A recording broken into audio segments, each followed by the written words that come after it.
Bienvenue pour le 4e épisode Big Spin. On est aujourd'hui avec un vrai Parisien, un OG du Dôme, une mascotte internationale. Ça fait plus de 10 ans qu'il est devenu un homme de l'ombre, un businessman averti qui règne sans partage sur l'empire Basement Hill et qui nous fait rouler français avec Ace Wheels. On est avec Iron Man, Cheville d'Acier, Marc Chausson, Bidou, Cœur de Lion. On est avec Bertrand Soubrier, on est avec Bébert. Big Spin Podcast. Bonjour Bertrand. Bonjour Sébastien. Salut Bébert. Salut Arnaud. Donc on est dans le 14e arrondissement de Paris. Ouais, tu exactement. nous accueilles dans le building. Ton vaste atelier. Basement Hill. Tu peux nous dire ce qui se passe pour toi en ce moment, ton actualité ? Donc ouais, là il y a pas longtemps, j'ai fait une tournée commerciale avec Jérémy Daclin. On a fait 5 civils et on a été voir des shops. Comme GG lui a fait sa marque de troc, relance ses films. Du coup, on est allé démarcher. Pourquoi aller chez les sketch shops directement ? C'est classique, c'est dans le business plan. Il faut aller les voir, c'est toujours mieux d'aller les voir pour présenter les produits. Et vous êtes allé où ? On a fait Orléans, Blois, Nantes, Angers. La Loire, beaucoup. Pour commencer, tu peux nous parler de tes débuts sur un skate ? J'ai commencé en CM2, donc je devais avoir 9 ans. C'était dans le 15e.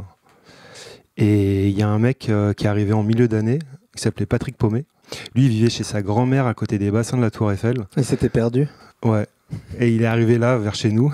Il est arrivé avec des baggies et un skate. Chez vous, donc Paris ? Ouais. Et du coup, là, ça a été le déclic, quoi. On était 3-4 potes dans cette classe. Là, je sais plus quand est-ce qu'on y allait, mais on y allait l'après-midi, peut-être le mercredi après-midi. Du coup, on en faisait à côté de l'école. Lui, il ramenait sa planche et vite fait, j'ai réussi à me faire offrir une planche par mes parents parce qu'il y avait un skate shop juste à côté, à 2 rues de chez nous. C'était Pacific Fun. Je sais pas si... T'as connu ça ?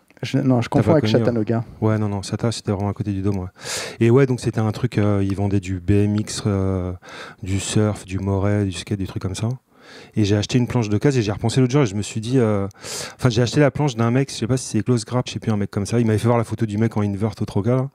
Et du coup, c'était une board d'occasion et le mec me l'a vendu. Avec le recul, je me suis dit, mais attends, mais ça veut dire que le gars, il lui a filé la board et lui, il l'a revendue derrière. Un SketchUp qui t'a rendu la board d'occasion. Ouais, en me disant, c'est la board d'un pro, machin. Enfin. Et je me dis, en fait, c'est un enfoiré, quoi. Et t'avais le droit de ramener ton skate à l'école ? Non, mais nous, on allait juste à côté. Il y avait une église, Convention Vaugirard, là, pas très loin. Et du coup, il y a une petite place, on allait en faire devant, là. Et du coup, j'ai eu ça et à la fin de l'année, j'ai fait ma première communion, parce que j'avais fait un peu de catéchisme. C'était la fin parce que mon père, je lui avais dit si je veux bien la faire, mais tu me payes une board neuve. À la place de la gourmette en or. Ouais.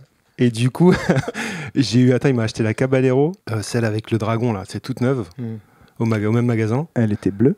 Non, elle était beige, je crois, le fond. C'était pas la bleue, ouais. Ouais, il y a eu différentes couleurs. Ouais. Je crois que c'est une beige ou bois. Et bref, je l'ai échangé 2 jours après contre une Ozoï d'occasion. Parce que tu l'avais pas choisi ? Si, je l'avais choisi, mais j'avais vu un pote avec la Ozoï et je me suis dit, elle est changée, je l'ai échangé. Alors qu'elle était d'occasion, elle était neuve. Et tu savais qui était Cab et Ozoï ? Non. Non, on commençait, j'avais jamais vu de magazine de skate et tout. Ouais. C'était quoi ? C'était 88, 89 ? Justement, attends, moi je suis de 77, donc CM2, t'as 9 ans. En théorie, non ? 9-10 ans. T'as 10 ans ? 10, ouais. Okay. Ah, 10 ans, 11 ouais, même. 10. Mais vu que je suis fin août, du coup, la rentrée, je devais avoir 10 ans, ouais, c'est ça. 10 ans, mais j'ai skaté même pas 6 mois et après, mes parents sont séparés. Du coup, je suis venu là dans le 14e avec ma mère. Et là, il n'y avait aucun skater, quoi. Enfin, il n'y en a toujours aucun, quoi. Et du coup, j'ai fait du roller un peu, jouer à chat et tout. Ouais. Bah, mais avec ça, quoi. Et j'étais petit, ça va. Il y a prescription. Et tu skatais que à l'église dans le 15e ? Ouais, parce que ça n'a pas duré longtemps en fait, donc j'ai vraiment skaté que là. Et après, j'ai fait CM2 ici, après 6e, 5e, j'ai rencontré un autre pote, le seul qui faisait du skate dans le collège, quoi, Gilles Fourmi.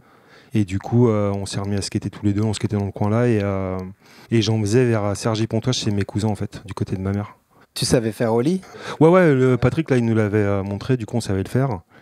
Et après, après on a acheté des magazines, des vidéos. Et c'est quoi, du coup, la première vidéo que tu as vue ? Que j'ai vue, je sais plus, mais je sais que la première vidéo que j'ai achetée, c'était à Chattanooga, c'était la Propaganda. Francky, elle a son cap à la fin. Là. C'était quand même plus tard. Ouais, c'était bien plus tard, parce que Propaganda, c'est quoi, 91, non ? 90. En tout cas, c'est après Bandit, c'est celle après Bandit. Ah non, 91 alors. Donc, ouais, puis elle venait juste de sortir, je pense, tu vois. Enfin, elle était d'actu, quoi. Et ouais, donc j'ai acheté celle-là, et après, j'allais tout le temps à la campagne, du coup, je ramenais les vidéos, les magazines chez mes cousins, on regardait. Magazine français aussi. Ouais, j'ai acheté c'était Noé, je crois. Il y avait Bicross and Skate, ouais. C'est encore plus vieux. Hein. Il y avait Bicross Magazine avec un peu de skate. Et Ouais. ensuite, ils ont fait Bicross and Skate où il y avait quasiment moitié-moitié. C'était beaucoup de contests. Ouais. Et c'était tout le temps Camilo dedans. Ouais, j'avoue, il était Camilo beaucoup. Reyes. Et si j'avais eu aussi à cette époque, là, je sais pas si vous l'aviez eu, le bouquin là, pour apprendre à faire du skate avec 5 jours. Le bouquin édité par Gosport. Ouais, exactement. Petit, en Ouais, grave, carré. ouais. Ouais, j'avoue. Ouais. Bah ouais, mais on savait pas. On savait pas que ça allait devenir ce que c'est. Il y avait beaucoup de choses à Bordeaux. Mais il y a aussi beaucoup le Banks de nuit dans le 15e, ou je sais pas où, là, avec la. Ouais, il se passait quand même des choses dans Ouais, le 15e et carrément, le 14e. hein. Ouais, ça bougeait. Enfin, le 15e plus que 14e, quoi. Et du coup, tu allais à la découverte de ces spots-là aussi? Non, même pas, parce que du coup, j'ai resté à Charles, chez mes cousins, là, un petit village. Et on skatait là-bas, on a fait vite fait, on faisait des petits. On allait dans les villages à côté, il y avait des petits skateparks. On rencontrait des mecs un peu plus vieux qui skataient et on s'est fait une fois ou deux Cergy-Pontoise. Mais tu vois, on n'allait pas très loin au début, c'est les 3-4 premières années, on n'allait pas loin. Même là, je skatais pas, vu que j'étais. Enfin, il y avait mon pote Gilles, mais bon, on skatait un peu le soir en bas, mais c'était rare, quoi. Je skatais plus le week-end à la campagne, quoi. Ouais, d'ailleurs, à Cergy-Pontoise, t'as connu, toi, Oman et Peyman? Ouais. Alors, laisse tomber, quoi. Ah, ils étaient trop chauds. Ah ouais, c'était Cergy. Ouais. Ils étaient sérieusement en ouais. avance. Ah, parce que nous, on avait acheté la plan B1 et il y avait les premiers pressure flip avec Mike Carroll, tout ça. Et genre, on y allait, je sais pas, une semaine après à Cergy skater, et les mecs, ils faisaient déjà les pressures. On se disait, mais c'est taré, quoi. Et plan B2, pareil, ils faisaient les tricks de la plan B2. No Slide, No Lil, tout ça, enfin, c'était trop chaud, quoi. Les light flips, je me souviens de ça et on en parlait trop beaucoup. Chaud, quoi. Ils sont venus une fois au Dôme, apparemment. Ouais. Moi, je les ai vus à la Défense et Ouais, je voilà, crois ouais, qu'ils empruntaient les planches des gens à long terme. Ah ouais, c'était des carrières, j'avoue, ils étaient un peu... Le gang de la Défense. Il y avait beaucoup ça à la Fontaine des Innocents. Il y avait une vidéo à Street Machine qui venait de sortir. Il y en a qui rentraient les tricks l'après-midi. Ouais, même. voilà, c'est ça. Ils étaient Marco. trop chaud, quoi. Tu parles de Marco. Marco. Hein. Marco Elephant Print. Ouais, voilà. Et ben lui, il habite pas loin d'ici. Il habitait avec sa mère. C'était rue Sarrette. Il m'avait fait rêver parce qu'il avait la Tommy Guerrero de cette TG là, comme les 49ers, là, tu vois. Il en avait une qui skatait et une autre sous le bras, sous plastique. Et je lui dis, le gars, il avait 2 fois la même barre. Et il revenait de Chinook ou je sais plus où. Et il faisait des ollies en montant les trottoirs nature et il m'avait fait rêver. Et du coup, j'étais allé chez lui une fois mater une vidéo. Je sais plus, c'est pas la Blind Video Day, je crois. On était allé dans sa chambre et tout, on l'avait maté. Et puis on était allé skater à Montparnasse. Enfin, je l'avais accompagné plus qu'autre chose. Il était déjà très fort en skate. Ah ouais. Et puis il était trop style. Il y avait une parue dans B-Side ou Nowhere, là, Nose Bump à Montparnasse sur le rail, là. Incroyable la photo. Ah ouais, avec les half cap blanches et tout, le petit chino beige, le t-shirt manche longue blanc. Là. Je crois que je l'avais sur le mur pendant longtemps, celle-là. Il me semble que c'est un Ghetto-Wear. Ouais, sûrement. Un cargo Ghetto-Wear. Ghetto-Wear, la marque de fringues de World Industries.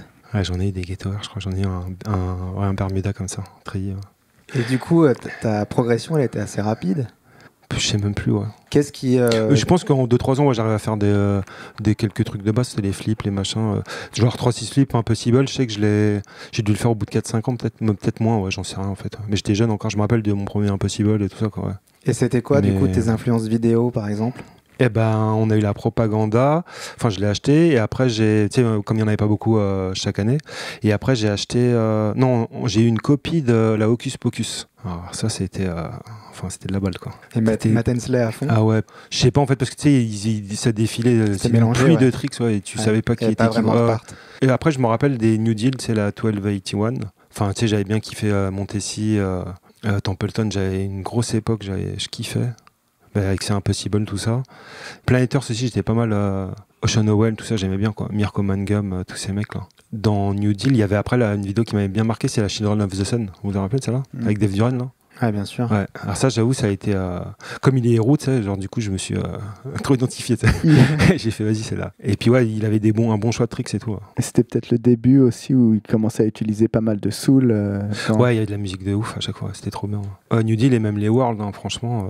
Mais de toute façon, il y avait de la fin de la musique, elle était... tu sais, t'avais un choix, elle était trop large, quoi, dans les vieilles vidéos, tu sais, même les FTC, tu sais, il y avait... tu pouvais avoir de la soul comme du rap, du match, enfin, c'était...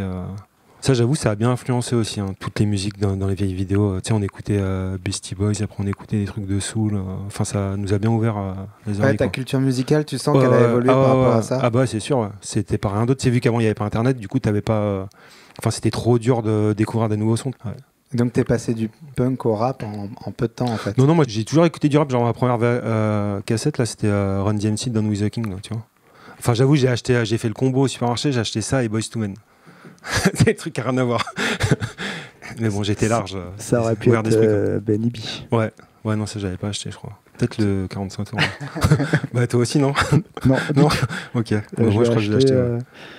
Non. Ouais, je crois que je l'ai acheté. Ouais. Et t'avais d'autres passions à côté? Non, bah, j'avais le jeu vidéo bien avant, vers 6-7 ans. J'avais un ordi, un Amstrad là. Mais ouais, après, du coup, comme le skate est venu, du coup, tu fais que ça, quoi. T'as pas fait d'autres sports ou... Non, j'ai fait un peu de foot parce que voilà, enfin, c'est le classique, quoi.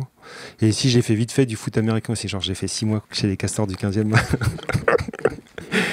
Et comme en fait, je me suis inscrit avec un pote et lui, c'est une galette et du coup, je faisais tout x2, tu sais, les entraînements. Tu sais, je devais faire les pompes avec lui sur moi, tu sais, je devais tout faire et du coup, ça. Enfin, tu sais, au bout de 6 mois, tu sais, j'ai fait, vas-y, laisse tomber, quoi. Puis t'avais pas le droit de jouer parce qu'il fallait avoir 18 ans, je crois, un truc comme ça. Du coup, je faisais que le truc de merde, les entraînements où tu te fais chier et puis tu joues jamais, tu sais. Et du coup, j'ai arrêté, ouais. C'est des activités très connotées américaines? Ouais, j'étais à fond. Tu sais, j'avais un gant de baseball, une batte et tout. Ouais. Ouais, j'étais à fond américain, ouais. Ouais, dès le début, ouais. C'était pas innocent. Et ça venait de quoi, ça? Des films? Bah ouais, sûrement, hein, à mon avis, comme tout le monde, quoi. Ça faisait plus rêver que les trucs français, c'est vrai. Hein. Que les Ouais. marques françaises. Non, mais moi, tu sais que moi, j'ai toujours... Parce que Lee, une fois, quand j'étais parti lui vendre des roues au début de Travel, il nous avait dit, ouais, c'est bon, comme t'es de l'autre côté du truc, tu dis, faut soutenir français, machin. Mais moi, j'ai acheté des t-shirts. Alors, je sais pas si vous vous rappelez la marque Absurde de GG. Jérémy Les Daclin. polos à rayures de rugby. Moi, je lui en ai acheté 2. J'avais commandé à Lyon. Il m'avait laissé un message sur le répondeur chez Marom. Là, je l'avais écouté 50 fois au moins. Il disait, ouais, c'est GG. Enfin, je sais plus si il dit GG ou Jérémy. J'ai fait partir ton colis et tout, ta commande. Ah, j'étais refait. Mais c'était début 90. Franchement, c'était vieux ça. Attends, je sais plus quelle année c'était. Hein. Absurde. Faudrait lui demander quoi. Période Goofy Boy? Ouais, bah ouais, c'était ça, hein, en plein dedans. Ouais. Et du coup, ouais, et ça, et pareil, Snow Beach, plan D, j'ai acheté dès le début. J'ai acheté la GG où il pêche, la planche plan D, son pro modèle. Tu sais, j'ai même acheté 2 fois, je crois. J'ai soutenu direct. Je viens de penser que Benjamin Debert qui faisait la lettre. Ouais, voilà, tu vois ça. Et, Ouais, je me suis bien tricard. Quoi. En même temps, c'est parti dans mon sentiment. Avait mis dans un édito, ou je sais plus à quel moment, le seul qui s'est abonné pour 50 francs. Il m'avait mis en cover d'ailleurs. J'avais au moins une cover pour 50 balles. Ouais, j'étais le seul abonné, ouais, 50 francs. Ouais, mais bon, j'ai soutenu. Ouais. C'est tout à ton honneur. Et je m'étais bien fait tailler après, mais bon, c'est pas grave. Et à quel moment le skate ça prend de l'ampleur et que tu commences à skater avec beaucoup de gens à Paris? Eh ben, je sais pas comment je me suis retrouvé. C'était peut-être un contest à Versailles là, où il y avait Double, Alex Wise, Vassili. Moi, je me rappelle, Alex Wise, il faisait des hard flips. Enfin, ça me faisait halluciner. Ma mère ou mon père, il a dû m'emmener à Versailles et du coup, après, je sais pas, je me suis retrouvé là-bas. C'était le vendredi, le mercredi, le samedi, dimanche. Je crois que j'y allais tout le temps. Beaucoup, quand je faisais que ça, quoi. T'es allé pendant combien de temps à Versailles? En plus, c'est loin. Ouais, c'est loin, mais justement, mon père, il venait me chercher, il m'a emmené en voiture. C'était le soir, lui, je sais pas ce qu'il faisait, mais en tout cas, hop, on repartait et puis il me ramenait chez ma mère. Mais j'ai dû y aller au moins, je sais pas, 3-4 ans, je sais plus. J'y allais tout le temps, quoi. Je faisais que ça, quoi. Et un jour, je me suis niqué la cheville sur le quarter, là, le wall, là, et j'ai eu tout le pied qui s'est retourné, en fait, qui a fait 3 cracks. Et j'ai une plaque et 7 vis, là, dans la cheville gauche, toujours. Et genre depuis j'ai fait vas-y laisse tomber, enfin c'est bon, ça m'avait blasé quoi, je fais plus de skatepark. Ça a mis fin à ta carrière de skateur de Bah parc. ouais, j'aurais pu faire tant de parc. Il n'y avait pas eu ça. Et t'as rencontré qui là-bas? Bah il y avait toute la bande, hein, Tony, John, Franck, Baratiero. lui pas, il venait mais de temps en temps, pas trop. Et il y avait Jacques Bertolon. Ouais, Jacques Berthelon, un peu Steph Larence. Il y avait Julien Degnaud, il y avait Nico Malinowski, il y avait pas mal de monde. Et t'avais l'impression d'appartenir au skate parisien ou... Non, trop pas. Moi, je faisais à la campagne, après à Versailles, mais j'étais, tu sais, j'y allais, je skatais avec 2-3 mecs, mais j'étais pas, genre le Dôme, tu vois, je connaissais même pas quoi. Je sais qu'on était passé en voiture une fois devant et j'avais vu le spot, j'ai fait, ça a l'air chambé et il y a des skateurs, mais tu sais, genre j'y suis allé tard au Dôme, hein, peut-être vers 16-17 ans quoi. Peut-être 17, ouais. Les autres y allaient déjà ou ils étaient comme toi, ils faisaient que non, ouais, peut-être on a commencé à y aller à la même période avec Franck et tout. Hein. Peut-être ils avaient un peu d'avance, mais pas longtemps, quoi. Peut-être 6 mois, 1 an, j'en sais rien. Est-ce que tu te souviens de quelle bande c'était à ce moment-là, quand tu es arrivé là-bas? Au Dôme, je pense que c'était la même que comme d'hab. Hein. Il y avait Alex Fressinet, c'est Pac. Tu vois, celui avec la balafre. Ouais. Ouais, voilà. Ghislain, Xavier. Hersin. Il y avait qui d'autre? Biquette, ouais. Alain. Et ouais, c'était la même bande. Hein. Il y avait Steph, lui pas, je crois qu'il venait déjà, je sais même plus. T'as pas connu la période de Martin? Non, ça non. Et justement, Martin, on m'en avait parlé et genre je l'ai revu après, il s'est remis à skater mais longtemps après et putain, j'avoue, il avait trop de mal. Enfin, tu sais, moi, on me parlait de ses switch flips et genre je l'ai vu, il galère à en faire en flat. Tu sais, il a eu sa période où il est allé en teuf, en rêve et tout, je crois, tous ces trucs. Et après, ouais, il était plus trop. J'ai pas vu le flip qu'il aurait fait, soi-disant. Sur le s'il l'a 3 plat 4. Ouais, voilà. Ouais. Il y avait la rumeur qui faisait 3-6 flips sur le 3 plat 3 en poussant une fois. Ouais, il y avait ça, ouais. Et où l'autre, Toby Nieland, qui était venu faire des photos et il replaquait toujours sur la même dalle, Big Spin Flip ou un truc comme ça. Il lui disait, vas-y, mais si tu te mets là, c'est nickel. Et il les replaquait tout le temps au même endroit. Thomas Campbell. Ouais, Thomas Campbell, voilà. Ouais. Mais il il était chez Evil, ouais. à Street Evil, ouais, dans la vidéo. Ouais, parce qu'il allait faire les camps YMCA, là, je sais pas quoi. Il paraît que t'allais au Dôme pas qu'en transport en commun. Bah moi, ouais, j'habite dans le 14e de Paris, du coup, c'est tout au sud et le Dôme, c'est quand même plus au nord qu'au sud. Donc ça fait, puis surtout, c'est mal desservi, quoi. À l'époque, fallait que je prenne le PC. Fallait que je prenne le PC jusqu'à Avenue de Versailles. Après, fallait que je prenne le 72, je crois que c'était ça. Donc ça faisait, il y en avait quasiment pour 1 heure à y aller, quoi. Du coup, ça, t'es un peu démotivé vite fait, quoi. Et c'est vrai que des fois, j'ai pris le taxi pour aller un peu plus vite, quoi. Pour aller au Dôme plus rapidement et sans me faire chier à faire le changement avec les bus, quoi, et à attendre les bus, quoi. Et toute cette période du Dôme, il a dû s'en passer des vertes et des pas mûres. Ouais, bah il y a eu plein de trucs, quoi. Qu'est-ce qu'il y a eu? Il y a l'époque où il y a des mecs qui venaient dépouiller, ils arrivaient à je sais pas combien, ils prenaient tous les sacs, ça c'était fou. Il y a eu là les histoires. Après, il y en a eu plein de trucs, hein. Il y a eu des mecs qui se sont retrouvés dans le bassin, si on leur a dit de pas venir, enfin c'était pas... Parce qu'on leur avait dit de pas venir. Ouais, ils étaient interdits du Dôme, soi-disant, je sais pas quel maire avait décrété ça, le maire du Dôme. Et du coup, je sais qu'il y a une fois un qui est venu et hop, il s'est retrouvé en 10 minutes dans le bassin. Un autre gars aussi qui était venu avec un gros colis de board. Bon, il flambait un peu, du coup, il s'est tout fait péter en 2 secondes. Ou des mecs qui se faisaient cracher dessus aussi parce que s'ils avaient un style, enfin ils faisaient des figures qui n'étaient pas à la mode ou machin, tu vois, ils n'étaient pas habillés comme fallait être habillés, soi-disant. Du coup, ils se faisaient cracher dessus et tout, j'avoue, ça c'est pas cool, quoi. Ouais. En loose day ou... Non, le mec qui faisait du flat, là tu lui crachais dessus, t'es bon, dégage, quoi. C'était l'EMB de Paris, quoi. Ouais, enfin ouais, je sais, après c'était un petit noyau, il y en avait 2-3 qui faisaient vraiment les nazis, tu sais, qui voulaient rien laisser passer, mais... Et ça, tu l'as senti dès que t'es arrivé au Dôme ou ça s'est créé progressivement? Ce Je sais côté pas, local ouais, et je sais pas, fermé. Bah ouais, enfin tu sais, il y avait plein de trucs, fallait toujours aller dans le même sens, tu sais, quand tu faisais des lines. Enfin en même temps, ça c'est logique, hein, tu me diras. Quand on skatait en haut. Ouais. En même temps, c'est logique, quoi. Donc ça non. Mais je sais plus, si c'est arrivé comme ça. Je sais que c'est arrivé aussi avec Bastille, avec les. Du coup, il y avait la guerre, quoi, tu sais, enfin la guerre. Bastille, le Dôme. Alors pourquoi? Bah ouais, pourquoi, je sais pas. C'est un long débat. C'est toi qui as commencé. C'est ce qu'on m'avait dit. Après, nous, on venait skater à Bastille avec Steph, hein, c'était cool. Hein. J'ai pété le nez de Benjamin aussi une fois. Bastille, t'étais là? Oh putain, il l'a mérité, lui. Avec Jamie Thomas, tu te rappelles? Je me souviens exactement comment ça s'est passé. Il a bien mérité. non, mais c'est en fait, c'est Alain qui disait à Steph, il était sur le banc, il fait Benjamin, lui, il va se prendre un mec parce qu'il va trop vite, il regarde pas, je sais pas quoi. Et du coup, il avait fait lip slide sur un curb, mais moi, je pousse. Et quand il sort du lip slide, on a fait boum, un choc. Et j'ai eu pareil avec Franck sur les 3 marches au Dôme aussi. Je fais half cap flip en descendant les 3 marches. Franck, il arrive, je crois qu'il voulait faire switch, il fait front en montant, donc il se baisse pour popper. Moi, je saute en même temps, tu sais, half cap flip 90, je lui mets un coup de torse dans la mâchoire et genre ça l'a sonné. Et après, il m'a dit, pendant genre 2-3 semaines, il avait trop de mal à manger. Coup de torse. Ouais. À la bête noire. Ouais, en même temps, c'est pas fait exprès, donc ça va. Mais c'était pas voulu surtout. T'imagines bien. Mais ouais, Benjamin, je lui ai bien pété le nez, parce que je l'ai revu le lendemain à la machine et il avait... Ça va, il t'en veut pas? Non. Pourtant, je lui ai filé 50 balles pour savoir. À qui d'autre t'as fait du mal? Bah, c'est tout, hein. Tura, il y a pas longtemps, il y a 6-7 ans, je sais plus, mais c'était vite fait. J'ai envoyé ma board dans le fisheye et du coup, il s'est pris, tu sais, le truc de l'appareil dans le nez, là. Mais ouais, non, c'est tout. Hein. Après, j'ai peut-être dû péter des fiches, quoi, mais c'était pas voulu. Et tu te sentais local du Dôme aussi ou...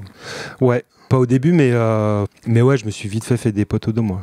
Et il y avait le côté skate tourisme le samedi ou... Ouais, des mecs qui venaient, ouais. Ouais. Bah, c'est vrai que ça faisait un peu comme l'IMB. T'en avais qui venaient le week-end, tu sais, de province ou des trucs comme ça, quoi. Ouais, j'en faisais partie. Ouais. Je t'ai pas vendu des trucs, parce que je sais que je vendais plein de matos, non. Mais je sais que, tu vois, genre Mousse de Nosebone, là, il m'avait dit, tu m'avais vendu des Reynolds America qui étaient trop petites ou je sais plus quoi, il m'avait ressorti, ouais, c'était marrant. T'as toujours été un peu là-dedans, alors. Ouais. Le commerce. Ouais. Commerce illégal et après légal, là. Parce qu'à quel moment tu fais que du skate? Vers 18 ans, 19 ans, je crois, un truc comme ça, ouais. Juste ouais. après le bac? Ah non, je suis pas allé au bac. Ouais. J'ai arrêté en première, je crois. Première pro, compta, là. Et là, c'est skate tous les jours. Ouais. Il y avait beaucoup de gens à cette époque qui faisaient que ça. C'était cool. Hein. Puis même, il y en avait plein qui allaient plus en cours. Moi, je me rappelle vers la fin, tu sais, j'allais en cours le matin dès qu'il faisait beau, tu sais, j'allais au Dôme, quoi, tout direct. Ça. Et du coup, t'étais sûr de trouver Barbier, t'étais sûr de trouver Stéphane, lui pas. Enfin, 4-5 gars, tu sais, qui étaient là aussi, qui faisaient que ça, quoi. Et ça a duré combien de temps, le skate tous les jours au Dôme? Je sais pas, peut-être 10 ans, non? J'en sais rien, ouais. Ah, franchement, j'y allais tout le temps, ouais. Et t'es arrivé à maintenir la motive, à ce qu'était le même spot?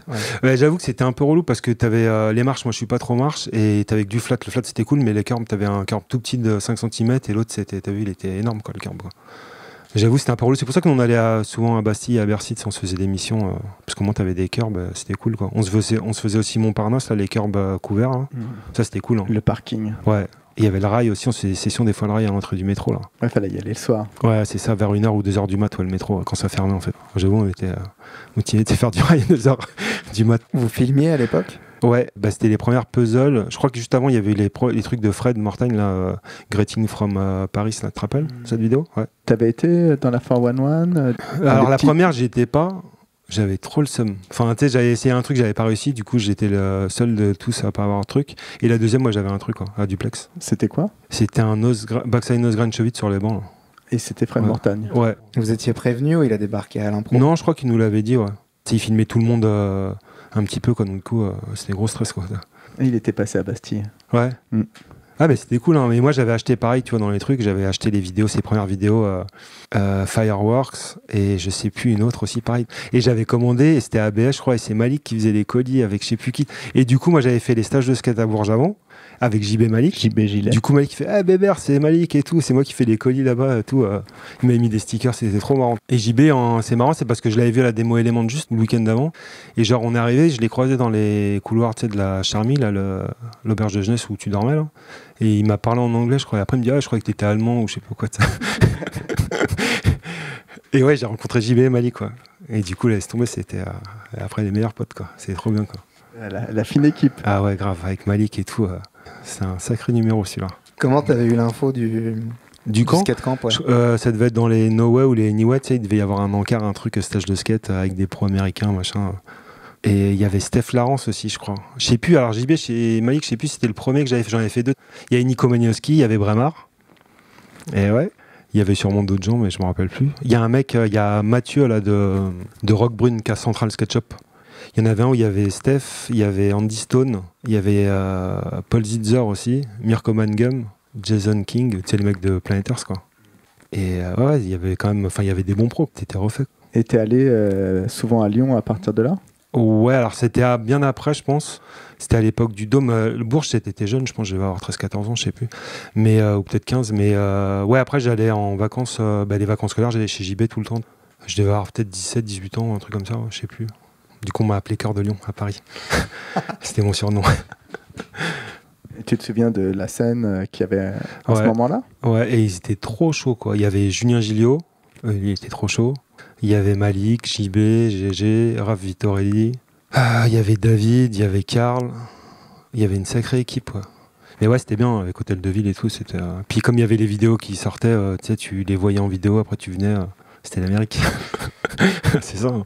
Et eux, ils étaient bien dans Minace et Girl. Ouais, grave à fond, ouais. Toi aussi, ou t'avais d'autres marques fétiches? Bah, Girl Choco, c'est arrivé quand c'est arrivé après Menace, hein. Après Girl Choco? Ouais, 94. Ok, ouais. Bah ouais, non, moi j'étais à fond direct dans les trucs World. La Blind Pack of Fly avec Tim and Henry, là, tu vois, qui durait 8 minutes, là, que t'avais acheté 200 francs, ou je sais plus, ou 160 francs. 300. Ah ouais? 300. Ah ouais, j'étais dégoûté, quoi. Ouais, mais elle valait le coup. Oh, quand ouais, même. valait le coup, c'est sûr, mais bon. Mais bon, c'était Sanchez et Tim Yellin. Ouais. Puis t'avais un tricks de Mariano au début, quoi. Deux. Un ou deux, ouais, Switch tray, et puis. Nolil, Big Spin. Ah ouais, grave. Ouais, donc ça valait le coup. Et ouais, donc j'étais là-dedans. Après, Girl Choco à fond. Et ouais, Menace aussi. Peut-être un peu moins parce que. Lyon, c'était Girl Choco. Ouais, puis Menace aussi. Hein. Julien Gilliot, il était à fond, full Menace et tout. Ouais. JB était plus Girl Choco, Malik aussi. T'sais. Malik, il faisait plus World aussi un peu. T'sais.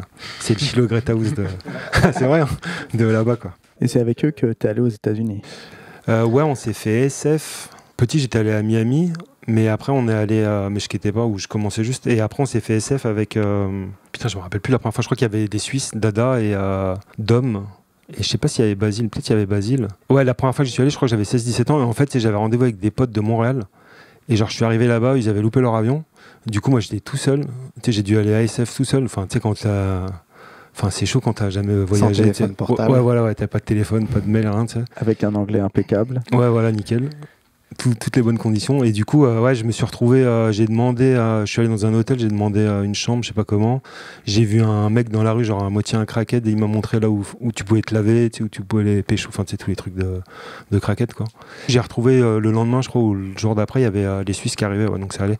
Et on s'est fait la deuxième fois, c'était avec Ghislain, Tony, Franck, et il y avait JB qui était là-bas aussi. Je sais plus comment on s'est goupillé, on était dans une chambre, enfin ça faisait 9 mètres carrés, on était 4, on avait un lit pour 4, donc du coup c'était Shifumi pour savoir qu'elle allait dormir dans le lit, tous les soirs c'était horrible. Et on était vraiment mais serré quoi. Je sais plus comment ça s'est goupillé, on a dû se barrer plus tôt, et moi j'avais plus une thune pour changer mon billet, et du coup j'ai dû revendre tout ce que j'avais acheté, j'étais dégoûté. Et d'ailleurs, Tony m'a bien racheté au prix les plus bas beaucoup de mes trucs. Il m'a bien niqué. En même temps, j'étais, tu sais, je pouvais pas faire autrement, tu sais, je pouvais pas avoir de sous. C'est soit je restais tout seul là-bas pendant encore 2-3 semaines, soit je partais avec eux. Et du coup, j'ai revendu tous les trucs, genre trop pas cher, tu sais, genre, je me rappelle le CD du Wu-Tang, là, le double album, je l'ai revendu genre $5, je l'avais acheté 20 balles 2 jours avant, tu sais, enfin. Le bon coin. Ouais, voilà, le bon arnaque, quoi. Il s'est passé quoi à San Francisco? Vous avez eu quelques bonnes histoires? Pas grand chose. Hein. Franck, il s'est niqué dès le premier jour à Au By The Hood. Il a essayé switch wave au front. Il a fait switch wheeling crêpe sur le sol direct. Ah non, mais il s'est niqué le dos. Du coup, il est resté trop longtemps à l'hôtel. Il pouvait pas skater s'il avait le dos en vrac. Il y en a toujours un dans un crew qui il était trop chaud dès le début. Ouais, ouais. Vas-y, je vais essayer. Enfin, en plus, qu'est-ce que tu veux essayer switch wave au front là-bas, quoi. Ça aurait pu être un tournant dans sa carrière. Ouais. Ouais, parce qu'en plus, je me rappelle, on le chauffait avec Ghislain et Tony. Il y avait je sais plus le photographe de Slap, je sais plus comment il s'appelait. Et il disait go Franck, et nous on était vas-y et tout, ça va être charmé, tu sais, prime paru, machin. Et du coup, il s'est jeté, il s'est niqué direct. Toi. T'as vu des pros là-bas? Ouais, il y avait Nick Lockman, là, il nous revendait les shoes de Mike Carroll qui lui filait limite le jour même, tu sais. Et moi, il me les revendait, les d'ici, et il me disait, ouais, par contre, change les lacets, parce que Mike Carroll, il mettait toujours un lacet blanc, un lacet noir. Donc il me dit, ouais, ça va être grillé, mets 2 lacets noirs ou 2 lacets blancs, mais change les lacets, tu sais, si tu veux aller skater demain et tout. Mais si t'avais eu les lacets blancs et noirs, t'aurais été tricard. Et... Bah ouais, enfin, je pense que c'est plus pour lui, ça aurait été une galère. Ouais, c'est pas parce que t'imites Mike Carroll. Ah non, c'est plus lui, tu sais, l'autre, il va faire, attends, je te file des choses, t'es en galère, et puis tu vas la revendre direct. Quoi. Il y avait Shamil Randall aussi qui venait squatter chez nous, fumer des bédos, là. Il chillait avec son vélo, il avait jamais skaté, le gars. Un truc de ouf, quoi. Il vendait beaucoup aussi. Ah ouais, lui, il était le bon coin. Il avait le filon, quoi. Il y avait qui? Il y avait Maurice Kay aussi, ouais. Il m'avait taillé parce que j'avais un t-shirt Wu-Tang. Il m'a fait, les blancs, ils mettent des t-shirts Wu-Tang, je sais pas quoi, ça. Il y a un truc récemment, là, où un mec dit Maurice Kay avait un flingue dans son sac tout le temps au Banks. Ah ouais, non, mais il est chaud, lui, j'avoue, c'est une bonne crapule, quoi. Il y avait Sanchez aussi, ouais. Lui, il était cool de ouf. Ah ouais? Ouais. Enfin, avec moi, il était cool, ouais. Il me disait, ouais... Tu sais, moi, je lui ai dit, ouais, faut que je rentre. Il fait, non, mais reste là et tout, tu peux faire un peu de thunes, tu peux rester là et tout. Et vous êtes resté combien de temps là-bas? Ben, je sais plus, on devait peut-être rester 1 mois ou 2, mais je crois qu'on n'a pas. Faudrait demander aux autres, mais je crois qu'on n'est pas resté. Enfin, en tout cas, on n'est pas resté le temps qu'on devait rester, quoi. Comment vous connectiez avec les pros? Via JB? Ouais, encore, on se connectait même pas. Je crois qu'on allait skater et puis voilà. Moi, j'avais parlé vite fait à Carl Watson. Si, peut-être les potes de JB, tu sais, il y avait Sergei ou des mecs à l'ancien. Tu te rappelles de lui, là? Il était bon, lui. Hein. Ouais, Switch qui front et tout, ouais. Brad qu'on Johnson, voit dans la vidéo Fit, je crois. Ouais, exactement, il était chez Fit. Ouais. Brad Johnson et tout ça, mais on parlait pas à Mike Carroll et tout ça. Sanchez, il m'avait parlé vite fait, on se checkait le matin, enfin quand on allait skater, mais c'est tout, quoi. Il y avait Lavar qui était là tout le temps aussi, et Mike Carroll, c'était les premiers à être sur le spot à Pier 7, là, tous les jours, mais eux, limite, on leur disait même pas, ils nous disaient même pas bonjour. Ouais, c'était la grande période Pier 7. Ouais, c'était juste après l'IMB, ouais, malheureusement. J'aurais bien aimé faire l'IMB, ouais. Vous alliez tous les jours à Pier 7? Ouais, j'avoue qu'on a bien squatté. Ouais. En plus, on skatait même pas quasiment. On s'asseyait, puis on chillait. Ouais, on skatait. Les curbs, ils grindaient pas. Enfin, ouais, tu vois. Franchement, on a fait 2-3 trucs en flat. Il y avait les curbs sur le côté avec les arrêts en fer, ça allait, mais franchement, moi, j'ai pas trop skaté, quoi. Mais en même temps, quand t'as passé la nuit à 4 dans 9 mètres carrés, j'avoue, c'est que le matin, on était sérieux. Ouais. T'étais pas dans les meilleures conditions. Ouais. Puis à la limite, tu t'en foutais, t'étais là, tu regardais les pros, tu kiffais, quoi. C'est ça, hein. T'en avais pour ton argent, quoi. Et t'as vu un truc qui t'a marqué là-bas? Un pro qui faisait un trick particulier? Il y avait Lavar, il venait là. Lui, il arrivait sur le spot, j'avoue, il était midi et demi, et il faisait direct ses lines de ouf, il faisait noise switch crook, switch nose grind, reverse back. Enfin, il faisait trop de tricks. Tout ce qu'on voit dans la trilogie. Ouais, voilà, limite, il te le faisait premier coup, c'était ouf, ça. Ça, par contre, c'était hallucinant, quoi. Mike Kirk aussi, ce qui était bien, ouais. Mais ouais, non, c'est plus Lavar. Hein. Lavar, t'as l'impression qu'il tombait jamais, quoi. Parce que ouais, après les autres, on a même Mike Carroll, on l'a pas trop vu. Hein. J'avais croisé Scott Johnston, mais on l'avait pas vu skater non plus. Enfin, tu vois, il y avait pas trop de. Mais il y avait quand même une grosse différence de niveau. Ah, comparé à la France. En flat, ça allait, c'était pareil, mais en car, moi, j'avoue, c'était chaud. Ouais. Après, je sais pas, à Bastille aussi, ils étaient, il y avait du tricks, quoi. Je sais pas s'il y avait une si grosse différence. Hein. Toi, tu trouves? Moi, je trouve qu'il y avait une grosse différence. Ouais. Il y avait des amateurs dont on n'a jamais entendu parler, qui avaient faim et qui voulaient. Ils étaient très très forts. Et surtout, ça popait plus, ça skatait beaucoup plus vite aussi. Ouais, ils sont plus dans ça, les Ricains. Tu sais, ils donnent vraiment un truc à la figure, quoi. Ils la font vraiment au maximum. Du coup, ça fait tout. Hein. On nous a aussi parlé d'une histoire de drive-by. Ah ouais, avec JB là, ouais. Bah, c'était le dernier soir en plus, je crois. On était chez Shelby Woods, tu vois. Et en fait, on a entendu tirer, donc l'autre il fait ah putain, drive-by. Du coup, avec JB, on a fait vas-y, on va se barrer. Et du coup, on descend, moi je cours dans le hall, et il y a un vieux Renoir là qui avait un journal, il met sa main sur le journal, il fait ah, il me dit un truc, je suis tranquille. Et il fait ouais, mais faut pas courir et tout. Je fais bah, c'est merde, tu fais quoi, tu vas rester. Et du coup, on s'est barré, ouais, j'avoue, je courais, je dis ah non, y a pas moyen, tu sais, moi je veux rentrer et tout, demain. Tu voulais courir plus vite que les balles? Ouais. C'est la peine maximale. Bah ouais. Qui est-ce qui t'a raconté ça? C'est quelqu'un qui t'a racheté ton matériel pour que tu puisses rentrer en France pour pas cher. Ah bah c'est Tony, hein. Je cherche un autre gars, ouais. Ah mais c'était avec lui alors que j'étais? Non. Et pareil d'ailleurs, on s'est fait courser au couteau aussi avec des vieux oufs à Union Square aussi. On s'était mis dans un resto ou je sais plus, ouais. Et Tony, t'as raconté la fois où il s'est fait attraper Non. au supermarché un matin pendant qu'on dormait? Il est bien couru aussi. Et c'est quoi cette histoire des 400 clopes? Alors l'histoire des 400 clopes, on y vient. On est arrivé à SF. Moi, comme j'ai été un peu plus intelligent que certains, j'ai acheté 2 cartouches de clopes, ce qui fait 400 clopes au total.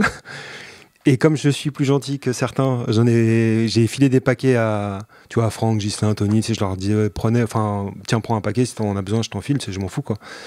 Et du coup, j'avais mis mes 400 clopes dans une petite armoire, quoi. Et ben, ça n'a pas fait long feu, je sais plus, 2-3 jours après, je crois, j'ai cramé, je crois que c'était Tony et Franck, ou Tony, juste, je sais plus, qui m'avaient pétac, ils avaient mis sous son matelas, tu sais, des paquets de clopes. Et je me suis dit, mais c'est vraiment des bâtards, quoi. Tu sais, tu leur files des clopes et en plus, ils te volent ce que tu leur donnes. Donc, c'est ça l'histoire des 400 clopes. Solidarité. Ouais. Donc, tu vois, c'est ça d'être trop bon, trop con. Et du coup, ouais, c'est resté les 400 clopes, parce que j'arrêtais pas de râler.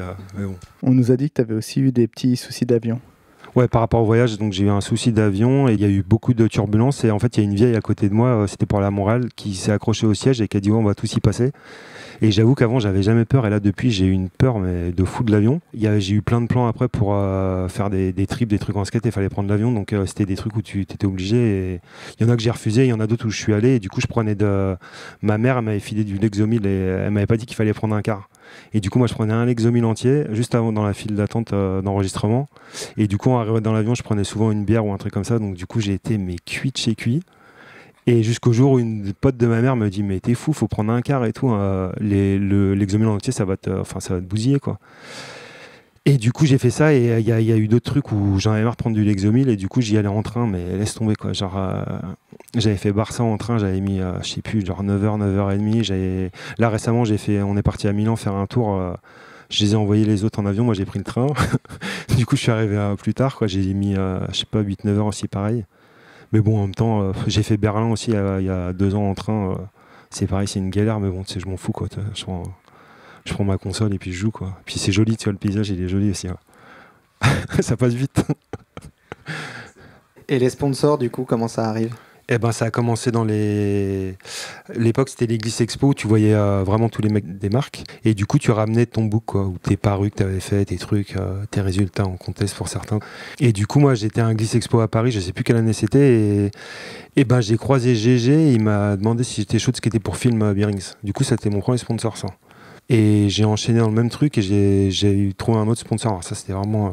c'était Marine Pool. C'est un truc un peu à moitié comme Ellie Hansen, tu vois, enfin, tu sais, le truc, ça n'a rien à voir. C'est juste pour gratter des sables, quoi. Ça, tu l'avais chopé à Glisse Expo. Ouais, aussi, ouais. Sauf que ça n'a pas duré longtemps parce que le mec il me dit ouais, il m'avait appelé, c'était à Nantes, il m'a envoyé des colis, c'était cool, hein, les sapes c'était bien, les blousons aussi, mais il m'avait dit ouais, faut que tu viennes à Nantes, on va faire un clip de rap avec 3 mecs autour d'une piscine, faut que tu viennes, machin. J'ai fait non mais moi je suis pas du tout dans le... Il fait ouais mais t'es obligé de le faire, machin. Je fais non bah laisse tomber, t'es si merde qu'un clip de rap faut être faire du skate autour de la piscine ou un truc, c'est éclaté, quoi. Du coup ça s'est arrêté, mais ouais, film c'était le premier et du coup c'est GG le premier qui m'a filé des thunes parce que je l'ai croisé un peu de temps après à Cholet au contest là. Et il m'avait ramené un chèque de 2000 francs et il m'a dit ouais, bah ça c'est pour tes primes parues. J'avais je sais plus comment ça s'appelait dans Freestyler ou Raiden, je sais plus, tu sais, t'as un collimateur, quoi, un Vogel, quoi. Une seule photo. Non, j'avais une photo, en fait, je faisais un trick sans skate et j'avais l'autre où j'avais un t-shirt film. Et une autre parue, c'était dans un Vogel dans Sugar au même moment, le même mois, je crois même. Je faisais un nose blindside à la Porte Saint-Cloud. Je crois que c'est Benjamin qui avait shooté. Et du coup, j'ai dit, ouais, pourquoi? Il m'a dit, bah, t'as fait 2 parues. Tu sais, j'étais là, bon, chambé, quoi. 2000 francs, 300 Ouais. euros. Ouais, c'était cool à l'époque. Hein. C'était pas les 300 euros de maintenant, quoi. Ah, c'était un peu plus. C'était tes premières parues? Non, la première parue, c'était dans la lettre. Non, c'était dans la vraie. Dans Flat Magazine, le magazine suisse. C'est. Comment il s'appelait déjà? Alexis Zaveloff. Alexis, ouais. Qui était venu au Dôme faire un article dessus, et du coup, j'avais un front-nose sur le camp du haut, là. Donc après film, t'as qui d'autre? Je sais que j'ai eu Converse, mais je sais plus à quelle époque c'était. Il y avait Stéphane, Shani, Kenny Anderson, et du coup Converse, et après, je sais plus. Ben, j'avais des boards clichés en flow pendant longtemps aussi, pendant des années. Et après, ça s'est fini en V7 avec des boards. Il me filait des boards d'habitat, je crois. Et après, c'était mécanisme. Ouais. J'ai eu des boards cartel un petit peu, mais vraiment vite fait, quoi. Et mécanisme, je pense que c'est lui qui est venu vers nous. Hein. Je crois il y avait Vincent, il y avait Geoffroy, Samir, Mathieu Levaslo. Plus tard, il y a eu Vassili, Franck. Mais ouais, c'était bien. Puis il y avait Tikal aussi, du coup, c'était leur autre marque de roue. Ouais. Tikal, t'étais dès le début?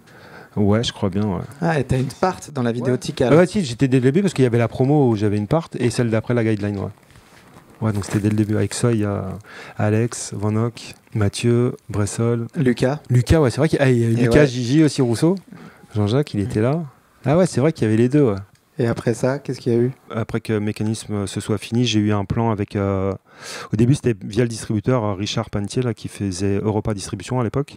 Donc, il m'avait filé des boards crème. Et du coup, on avait fait quelques petites tournées. Et ça s'est fini que j'ai intégré le team officiel. Et dedans, il y avait Rodney Clark aussi, l'anglais, là.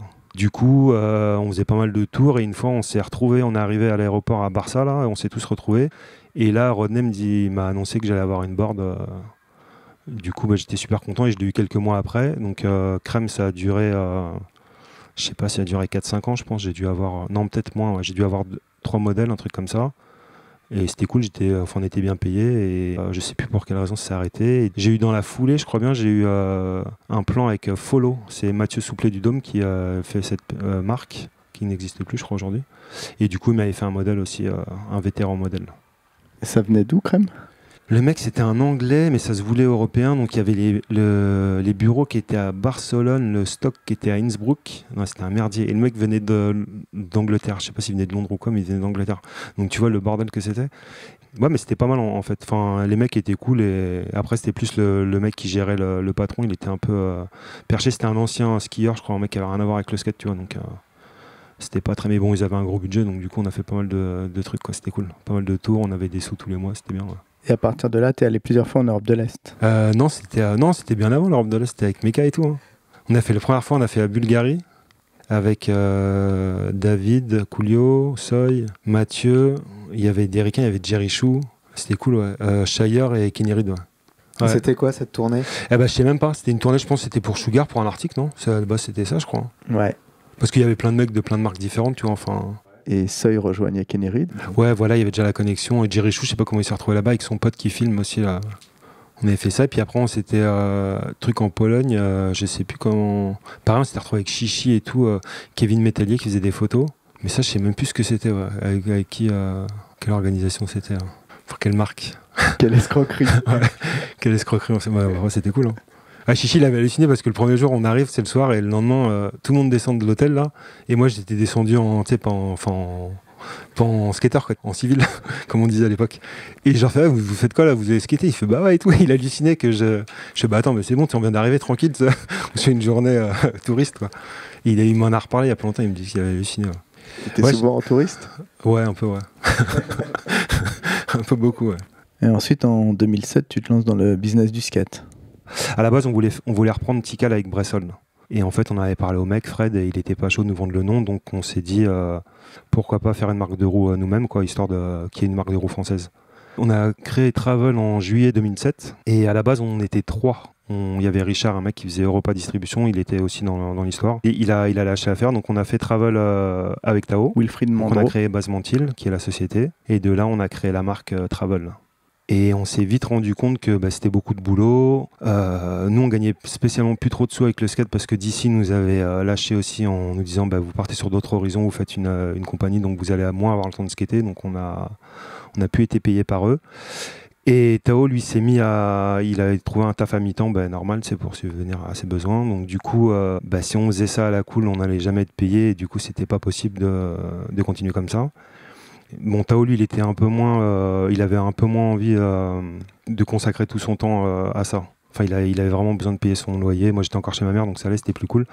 Donc, on s'est dit au bout d'un moment, vu qu'on n'avait pas les mêmes ambitions, autant se séparer. Et vous avez fait Travel pendant combien de temps? Et ça a duré jusqu'en fin 2009. Du coup, j'ai gardé Basement Hill. Le temps que je fasse les papiers, c'est arrivé en mai 2010. Ouais. Ace Wheels. Pourquoi Ace? J'avais ça depuis longtemps dans la tête. J'avais 17 ans, je voulais faire une marque de wear qui s'appelait Ace AZ. Et du coup, j'avais gardé ce nom, puis j'aimais bien la consonance. Du coup, je me suis dit, tiens, je vais rajouter un H et un E. Puis c'est aussi en rapport avec la weed et tout ça, quoi. Ah oui. Ouais. C'était un peu ça au début, ouais. Et pour le graphisme... Et Ace, c'est aussi la femelle du lièvre, apparemment, en français. Az. Ouais, Az, ouais. Mais ça, je savais pas. Ouais. En même temps, le lièvre, il va vite. Ça peut coller. Et donc, du coup, comme c'était Tao le graphiste, moi, je me retrouve sans graphiste. Du coup, j'ai un pote qui me met en connexion avec un de ses potes qui est graphiste. Je fais un repas à midi, un resto. Et lui, il m'amène une première série de roues qu'il avait imaginé sans qu'on se rencontre avant ou qu'on se parle. Et donc, on mange et tout. Il me présente ça et moi, j'accroche de suite parce que c'est vraiment l'esprit. On était vraiment dans le même esprit, quoi. Lui, c'était un peu Santa Cruz, les trucs des années 90-2000, donc ça collait parfaitement avec moi. Et du coup, on a commencé, j'ai fait cette série, puis on a commencé, et puis ça se passe très bien. Il s'appelle Steph, Cool Funk. Et lui, il est dans le graffiti depuis pas mal d'années. Ouais, il avait créé Vrong avec 2-3 autres potes. C'est lui qui avait fait le logo original. Et il a fait pas mal de trucs aussi pour des artistes, des pochettes d'albums comme Oxmo, Orof, tout ça. Tu sponsorises directement des skateurs? Ouais. Du coup, j'ai gardé on avait un team déjà avec Travel et j'ai gardé plus ou moins j'ai même gardé tous les mêmes mecs pour Ace, quoi. Petr Horvat, Jody Smith, Sean Smith. Il y a eu Raoul Navarro qui est venu se greffer un peu après. Il y avait Vincent Bressol, William Fan, Henrik Pekatus, Seva Kroetkov. Il y avait qui d'autre? Il y avait Antoine Roussel. Et tu as fait des pro modèles directement? Ouais, on avait fait ça et au début, on leur filait, pour les pros, on leur filait 150 € par mois. Mais on s'est rendu compte au bout de 3-4 mois que c'est pas possible tout de suite, quoi. Du coup, on a arrêté de les payer. Et là, depuis, je sais plus combien de temps ça fait, mais je leur file 1 € par jeu de roue vendu, en fait. Alors non. Et comment tu choisis des nouveaux riders? Eh ben, c'est un peu au feeling, quoi. Je les connais, soit j'apprécie leur façon de skater et aussi comment ils sont en dehors de la board, quoi. Et c'est quoi la contrepartie que tu demandes? Eh ben, pas grand chose, si ce n'est quand j'ai besoin d'images, de photos, de trucs comme ça, je leur demande ça, mais sinon je leur demande pas grand chose, quoi. Je leur demande pas d'arrobaser Ace Wheels partout à tout va ou de hashtaguer. Je les laisse faire ce qu'ils font vu qu'ils le font très bien. Et aujourd'hui, il y a qui dans le team? Alors aujourd'hui, il y a JP Villa, Mickaël Macrod, Oscar Candon, Aurélien Giraud, Sam Partex et Hugo Maillard. Ça, c'est pour les pros. Après, des amateurs, j'en ai... Il y en a pas mal et il y a pas mal de mecs aussi en flow, donc il y en a beaucoup, quoi. Tu peux revenir sur tous les types de roues que tu produis? Ouais, alors j'ai les roues classiques, des roues de street, qui vont du 51 au 56. Il y a 2 duretés, il y a du 101A et du 99A. Après, il y a des shapes différents, comme à peu près toutes les marques font. Et je fais pas mal de roues aussi soft. J'ai des roues street avec un shape street en 85A, donc ils sont beaucoup plus molles. J'ai des roues un peu plus grosses pour des cruisers. Et ouais, souvent je fais des petites collabs ou des guest wheels, comme on dit. J'avais commencé avec la Ludo Asmar. Comme il s'appelle Asmar, du coup on a rajouté un H et ça faisait Asmar, c'était marrant. Et puis c'est un pote... Qui est le filmeur, le vidéaste de Antise. Ouais, exactement, et Nosebone aussi. Et du coup, on lui avait fait une roue de filmeur, on avait trouvé ça marrant. Griadin, c'est pareil, c'est un pote de longue date. C'est Griadin la pute, donc fallait bien lui faire un modèle. Là, récemment, j'ai fait j'avais pensé à un concept, c'est dans chaque ville, chaque bande de potes a un de ses potes qui déchire et qui a jamais de sponsor et qui vit que pour le skate. Et du coup, je me suis dit, ça serait bien de leur rendre hommage à tous ces mecs-là. Et je connais un mec comme ça sur Paris qui s'appelle Nicolas de Wasmes. Et du coup, je lui ai rien dit. En fait, je lui ai demandé des footage pour une part pour Screwhead soi-disant, et du coup je lui ai fait une roue à son nom. Elle s'appelle comment cette série? C'est la Local Hero. Et ça va revenir de temps en temps. Eh bah ouais, j'aimerais bien faire ça une fois par an. Et t'as fait aussi des collabs avec des musiciens?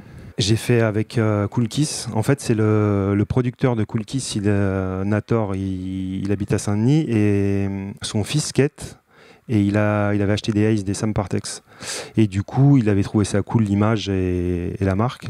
Et il a contacté Steph, le graphiste. De là, on est parti sur une collab avec cet artiste, Cool Kiss. Du coup, quand il y avait un jeu de roues vendu en magasin, le mec avait l'album offert en digital. Tu fais uniquement des roues? Non, je fais aussi des roulements qui s'appellent Pulsar.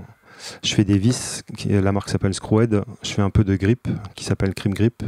Je voulais faire des trucks il n'y a pas si longtemps, et j'avais GG qui m'avait demandé des plans, si j'avais des plans pour les trucks, donc j'en avais trouvé, il n'était pas satisfait, donc je m'étais dit qu'il allait pas chercher plus loin. Et 2 jours avant que je dépose le nom et le logo, j'ai un appel de GG qui me dit « Ah, mais tu fais des trucks, moi aussi je ressors film et tout, ça arrive là ». Du coup, je me suis dit « Laisse tomber, je veux pas le faire, vu que GG c'est GG quoi. Je peux pas lui faire ça ». Comment tu trouves tes premiers plans pour fabriquer des roues?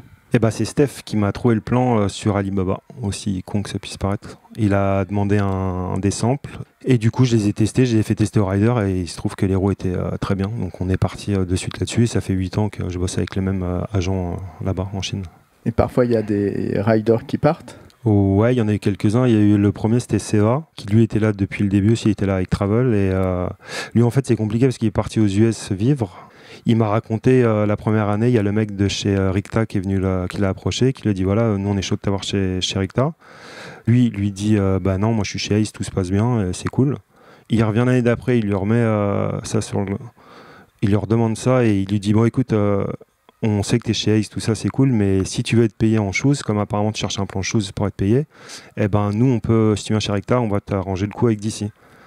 Donc Seva m'appelle, il me dit ça, il me dit je sais pas quoi faire. Il avait pas spécialement de quoi vivre du skate à l'époque, donc je trouvais ça un peu abusé, donc je lui ai dit vas-y, va chez lui s'il te promet ça. Et en vrai, je pense qu'il a rien eu, parce que là ça fait quoi? Ça fait 2-3 ans, et là il skate des filas, donc c'est qu'il a pas eu de plan avec DC. Et GG me disait que lui justement, le mec il l'avait démarché, était connu pour démarcher des mecs une fois qu'ils étaient au top, il allait les prendre dans d'autres marques en leur promettant des choses.